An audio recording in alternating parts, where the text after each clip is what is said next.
Ken, you got me that ginger ale.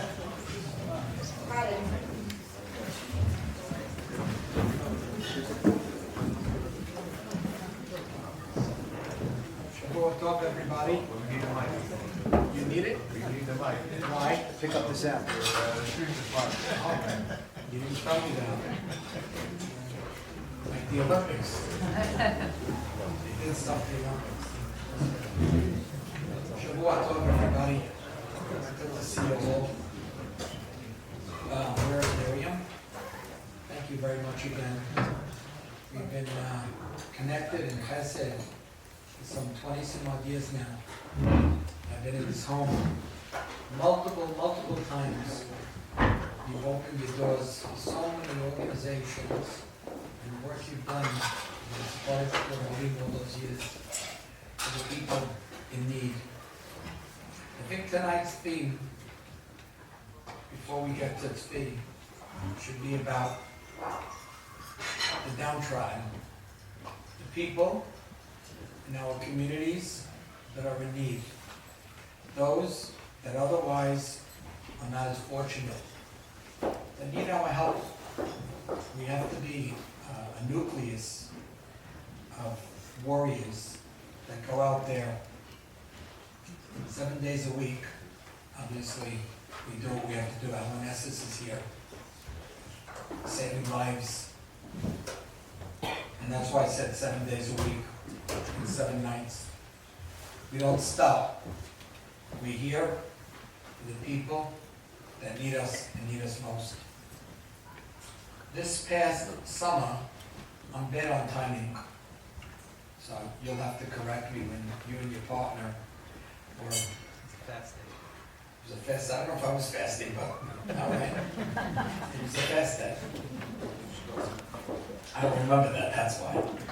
That I met you in Rabbi Eli Mansour's synagogue on Lawrence Avenue, and we got to talking. I was upstairs for a meeting with the great rabbi. He's living greatness, Rabbi Eli Mansour. And then we went downstairs and we started talking, and that was the first time I interacted with you and your partner. And I saw that our Sephardic community had not yet caught on in the way that they should have, and that you needed to in Chesed of Flatbush. You told me all about the mission, about the building. I even remember that it was 2 floors stacked with merchandise. And when I say merchandise, I mean life-saving equipment. I was actually, in the early years, one of your clients. I know that you remember that when I came back from the hospital in April of 2021.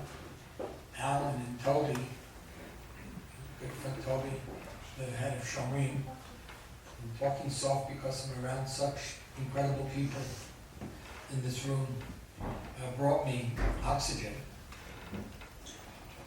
And they replenished it. And I didn't know that it was coming out of your, I think it was a basement, or even if it was a warehouse at the time. But It was our shul that was closed. a closed synagogue, one of the shuls. Anyway, the most important thing is that Isaac, where is Isaac? He was there too. Remember? Mm-hmm. They came into my home week after week and replenished the oxygen. So, you know, until you need it, you don't know you need it. And I'm looking, not right now, because we're going to step away from the video, at the vast amount of equipment that people would need on a daily basis. It's so unbelievable how these volunteers and these people that are working within the system are constantly picking up and delivering and bringing and taking. And I don't know where, if not for your organization that you 2 men founded, I don't know where they would be able to get this service. And like I said, it could be anybody. It was me. It could be anybody that is in that great need at that moment. And that's what we're all about. You are now ordained into the family with Bikor Holim, with Safe, with Shomrim, with Hatzalah, and you know, we have to always be careful, right?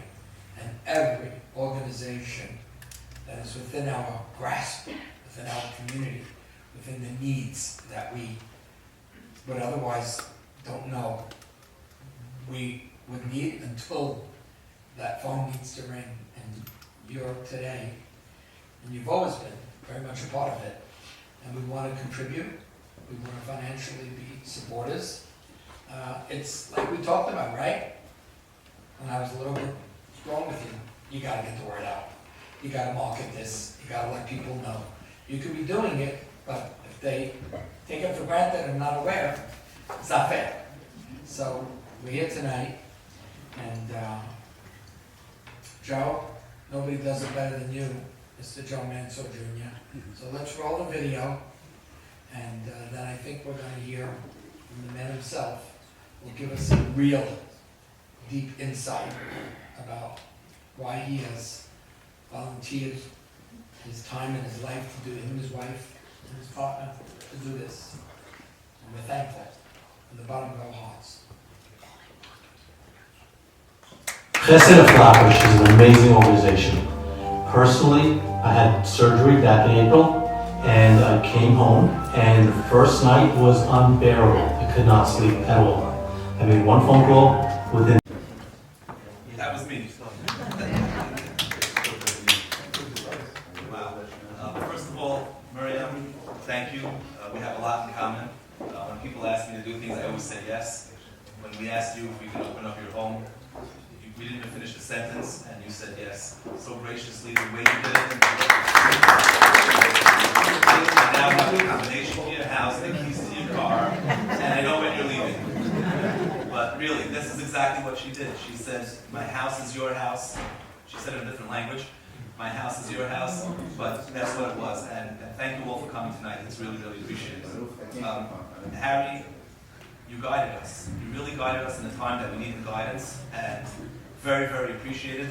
And like I said to you on Friday, you just said, put your head down, keep doing the work, get the word out, and it will catch fire. It will come together. And we're here tonight because we met with you and we followed your guidance, and you put us in touch with Joe, you put us in touch with a lot of great people, and we really appreciate it. About 6 months ago, well, I'm going to start from the beginning and then I'll get into that. So, how this organization was founded, some of it you saw, but I'm just going to run through the timelines a little bit and explain what happened.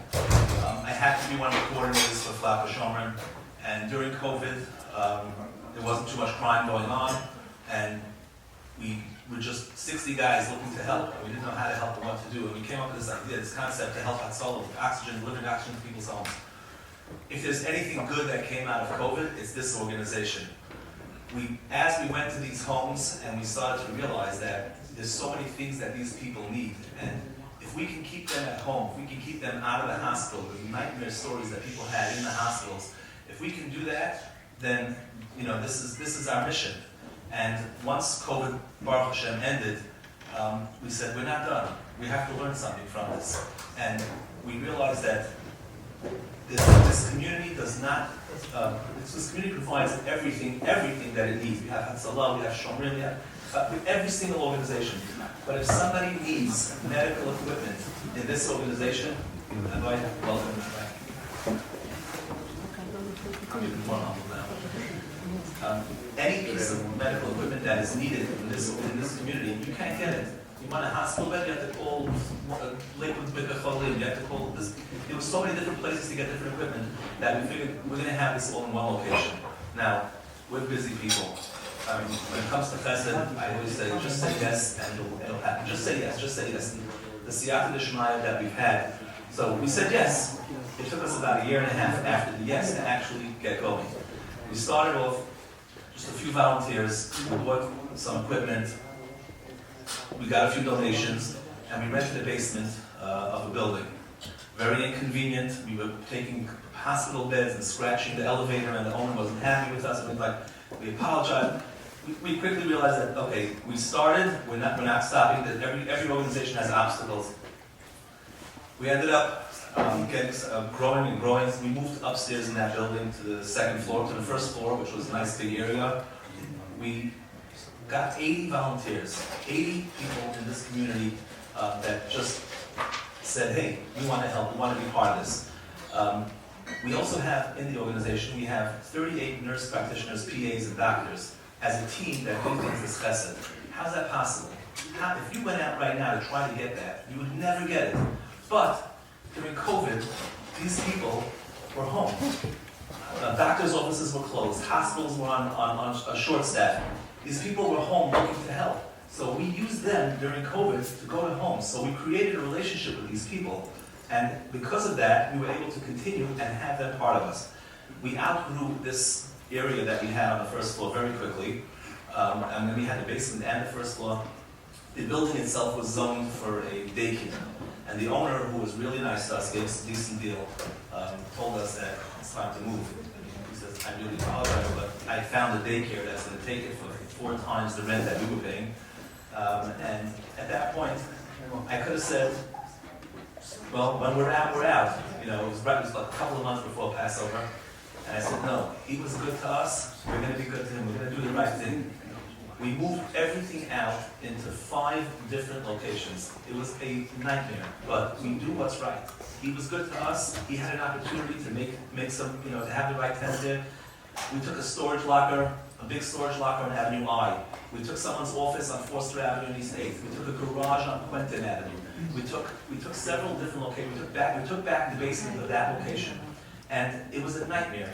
It was a nightmare. We said, Hashem guided us till now, we're gonna make it.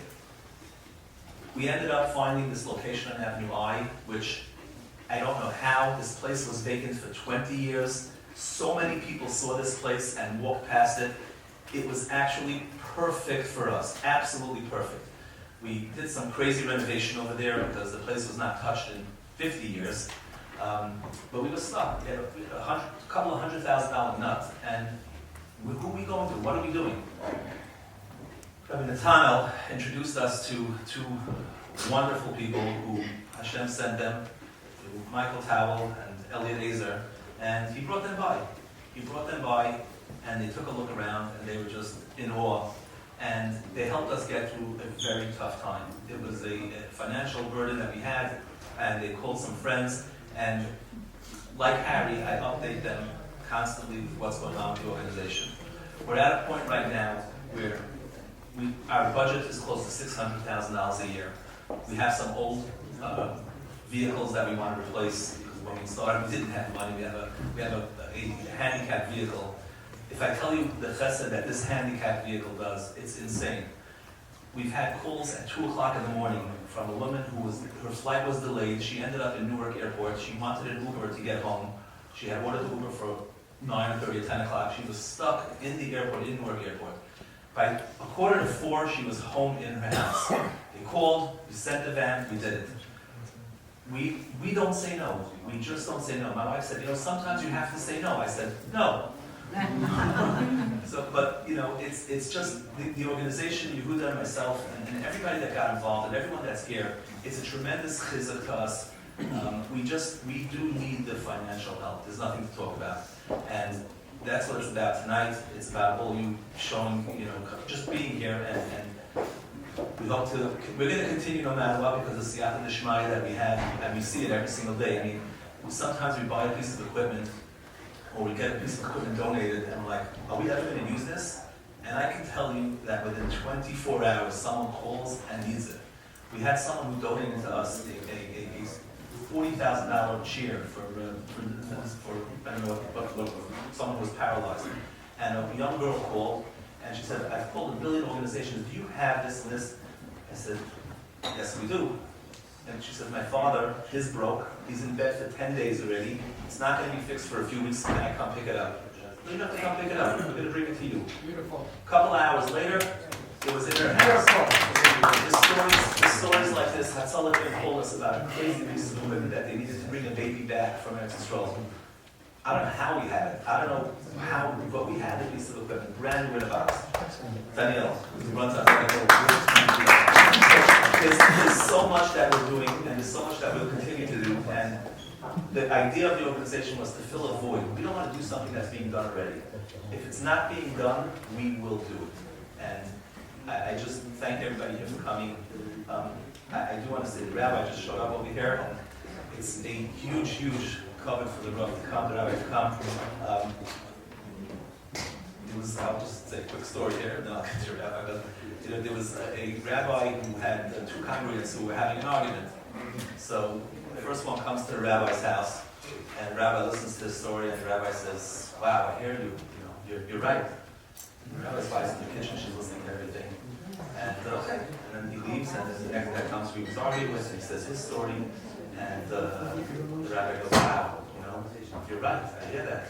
So the wife, she leaves. The wife comes in, and she goes, "I understand. How could they both be right?" And the rabbi goes, "You're right." What a rabbi has to do these days is it's the commitment that a rabbi has to the community. What people think are big problems, what people actually have big problems, from the smallest to the biggest, a rabbi does not sleep. And aside from all the Torah that they teach and they learn and the lectures and everything, they deal with every single person in the community's issues, and we know there's plenty, and it's just an honor to have such a hush of a rabbi here. And I think at this point I'd just like to ask Rabbi to speak.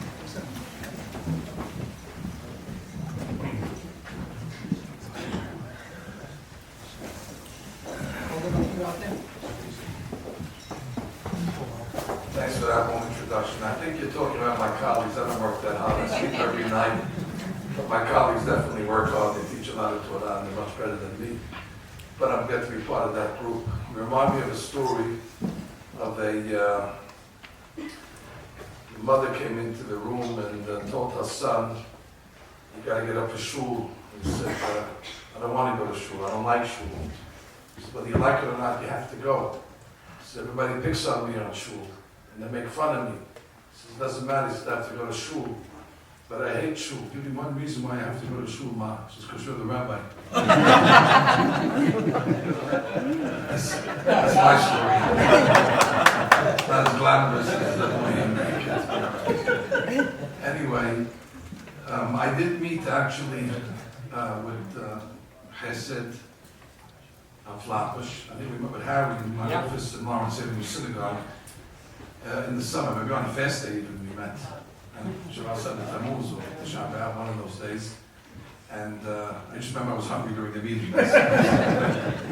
And it was a good meeting. I was impressed. Were you the guys that took Ham Yosef food the other day in the snow? Wow, I said, that's enough. And I think somebody said on the video that it was worth it just to open up this organization. Just that it was you. So I saw that video. That was a very good line. It was worth it just to open this organization, to take the Gadol of our community from Quentin Road and East 9 to his house a couple of blocks away. That's, I guess, the special car that's what you're talking about. Anyway, I'm a big fan, but I didn't come really for Chesed of Flatbush. I must be honest with you. I did a video for them. I did all of it. Everybody knows my opinion. I only came for one reason, for Miriam, who's a close friend of mine from the Saba family. Everybody knows my connection to that. And I have a personal vow that I will never tell her no for any request that she has. So that's something that, and she doesn't say no either. So it's mutual. And therefore I just came to show respect to the hostess, who was very, very dear to my heart and to our family. Our families are like, we're not relatives, but we're more than relatives. So I came here tonight in honor of the hostess. Anyway, one word that I must tell you as the rabbi about the importance of Chesed, and I'm going to quote you a Gemara. This is a Gemara you should all know anyway. It's in Ta'anit on page 21. So the Gemara comes along and says that in Surah is in Babylonia, it's a city, and there was the Fatah of David. I'll make it easy for you. There was a pandemic, and people were dying, and it was very contagious. And the Gemara says, and in the neighborhood where Rav lived, Rav was like the big rabbi, so for some reason the pandemic did not hit that neighborhood. Now all the surrounding neighborhoods, death toll was very high. In Rav's neighborhood, it was zero, and everybody figured, of course, Rav's neighborhood, so it's the great rabbi that obviously is warding off the pandemic. The The Gemara says actually not. Now, not to say that Rav couldn't do it, but you didn't need Rav. There was somebody else in the neighborhood who was a regular guy. And somehow he was able to stay off the plague. And the Gemara says, Savru mineh mishum zekutei de Rav. They thought it was the zekut of Rav. But the Gemara says it wasn't. Anyway, they came in a dream to Rav, and they came and they said that Mishumahu Gavla, because there was a guy, the Shair Mara B'Zavla D'Ktura. There was a certain fellow that opened up what we call a Gamah, Gemilut Hasadim. And what did he lend? It wasn't so sophisticated with all the different items that you guys do. He had two items. He had a shovel and a hoe. And he used to lend it out to the Chavra Kadisha when they needed to bury the dead people. So it's a very unsophisticated Gamah. I don't know if it therefore did not have your budget that you're talking about. I don't think they had a parlor meeting for this guy. He had basically in his garage a shovel and a hoe, the two items. And whenever the Chavra Kadisha would need to bury somebody, and if their equipment wasn't available, they would go to this guy. What do you see from over here? Because this man was involved in alleviating people who died, so measure for measure, God said nobody in this city where this man lives is going to die. And you didn't need Rav's merit, who was learning Torah all day long, and I would have guessed his Torah protected the city. No, it was one guy was lending the community two items. Now, if that story does not make an effect, the Gemara goes to the next story. B'Droket. Droket is another city. Drokeret, to be precise. Habad de so there was fires. And in those days when the fires would hit, there were row houses, and there was no fire brigade, and everything would burn down. God forbid. And in the neighborhood of Rav, here we go again, Rav Huna, in his neighborhood there was no fire. So everybody said, Rav Huna, he's learning Torah all day long, he's protecting the city. The Gemara says, no. It came to him in a dream, and they said, you know what it was? Ahi itita. There's a lady. And what did she do? The mehamemet nura or misharev shirmuteh. She would have an oven.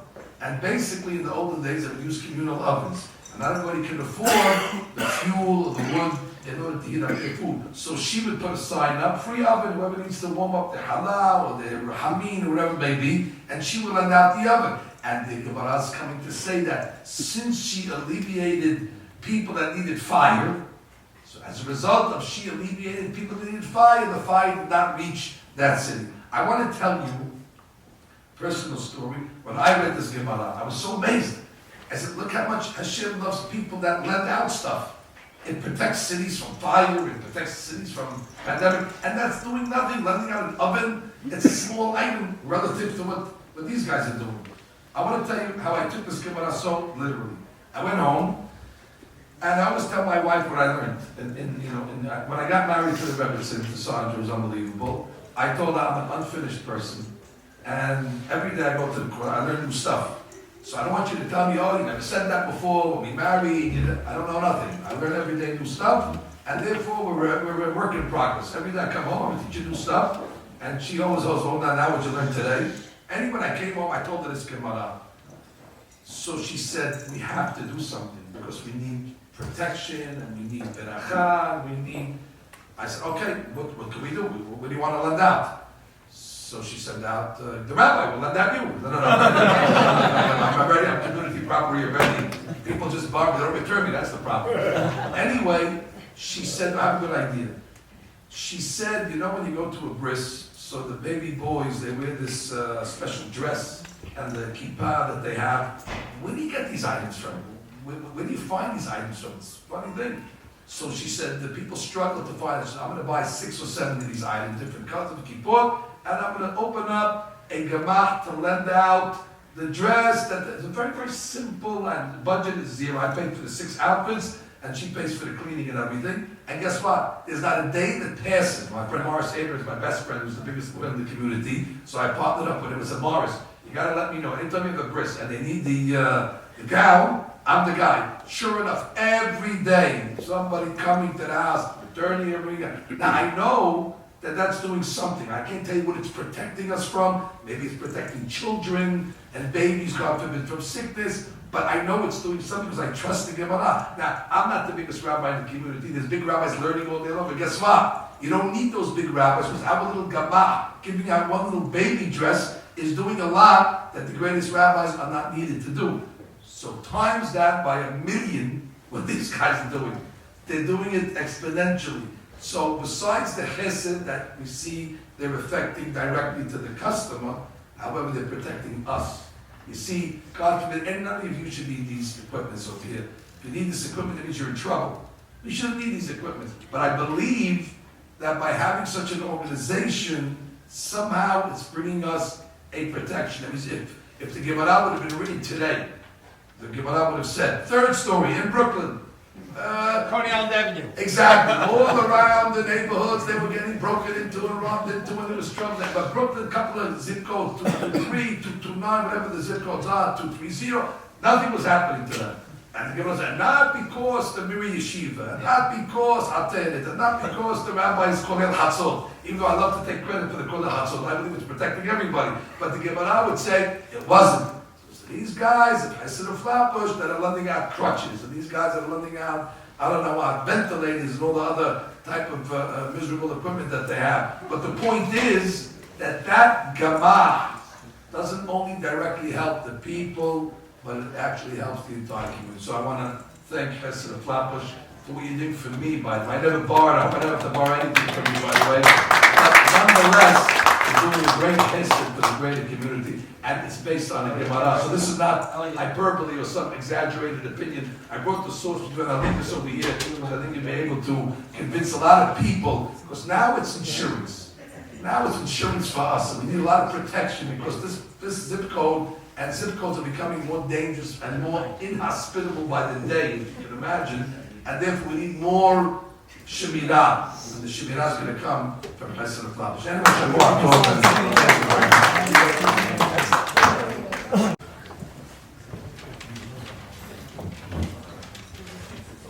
I'd like to call up Michael and Elliot. Elliot, please come up.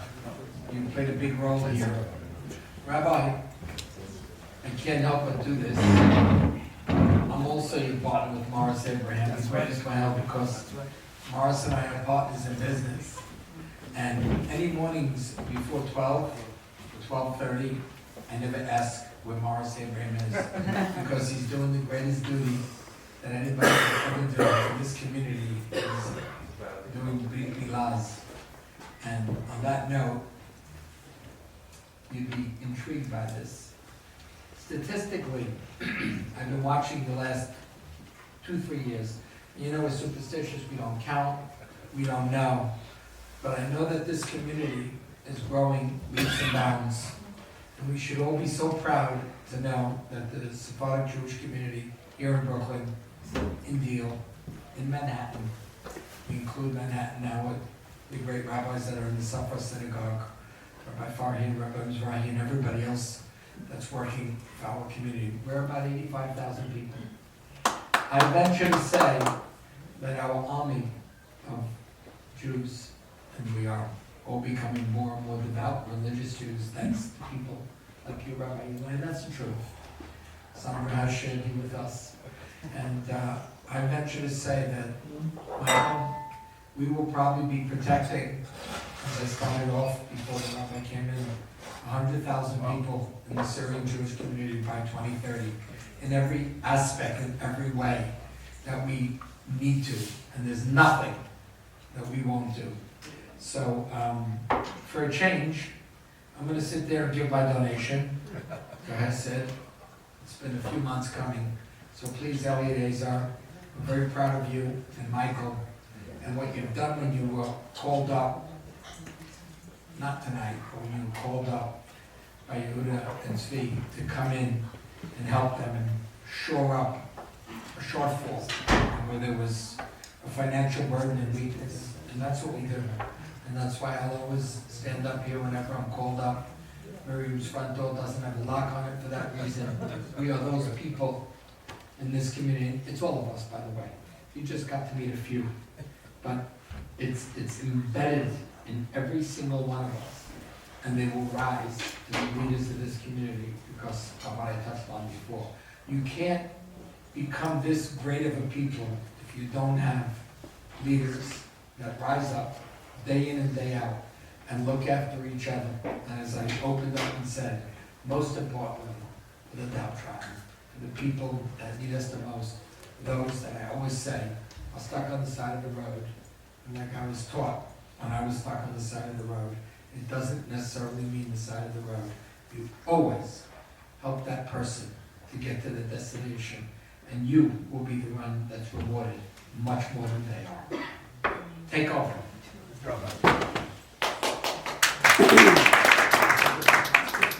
Okay, so, I didn't know I was being called up, I still don't know what I'm doing, but You're doing a fundraiser now. I guess we're doing it. That's what we came here for. So it's a good thing